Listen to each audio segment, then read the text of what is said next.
every workout session, okay, has come to tonight. You put that time in for a game like this. Seniors, this is it, right? This is it. Tonight's the night, okay? We throw everything we've done out to this point, out the door. That's the question. How you get them out play? You can't be selfish. It comes down to two things, our effort and our attitude. On every play, you give everything you got. But they don't know about us, do they? We're not backing down from anybody. It matters to those that played before you. It matters to those that'll play after you. Gentlemen, you get to spend the next decades talking about this game. Who's up? Who's up? Who's up? Where are you from? Where are you from? Where are you from? Who's up? Who's up? Where are you from? Down me down 3, 1, 2, 3. Let's go. Let's go. Let's go. Well, West Catholic has made a habit out of playing its best football in the month of November, and this season appears to be no different. But that figured to be tested tonight as the Falcons hit the road, playing at 10-0 Reed City in a Division V district final. No score late in the first. Gaetano Valloni fakes the handoff, keeps it himself, and gets in. West Catholic takes a 7-0 lead, but in the second quarter, after a Falcons turnover, Reed City's Andre Jones gets the outside and gets in for the 17-yard score. Extra point was no good, so it's 7-6 West Catholic. But next Reed City possession, Leland Yonkin going over the middle to Trenton Sturgill, and this one finishes with a crash. Literally, Sturgill gets shoved out of bounds and into the symbol player.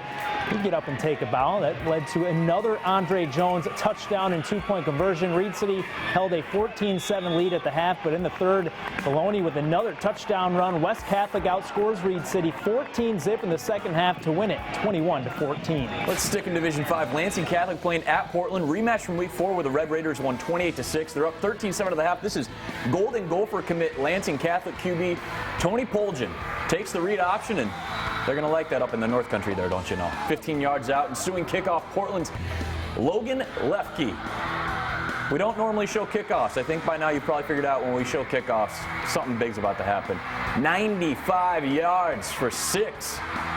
And then with Portland trailing 21-14 in the fourth quarter, Lansing Catholic's defense is going to hold on the goal line.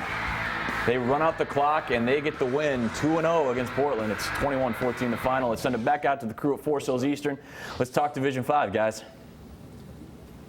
Well, what jumps out at us is West Catholic down. We were getting updates at the stadium. You're down 14-7 at the half at Reed City, and I think Coach Rowan thought he was going to have his hands full with the Coyotes tonight, and I guess he did. But they find a way to do it. Don't you just admire the way they seem to play this time of year, Coach? Yeah, I mean, they just battle through adversity like no team I've ever seen. And Coach Rowan, they've had a lot of things go wrong with them this year.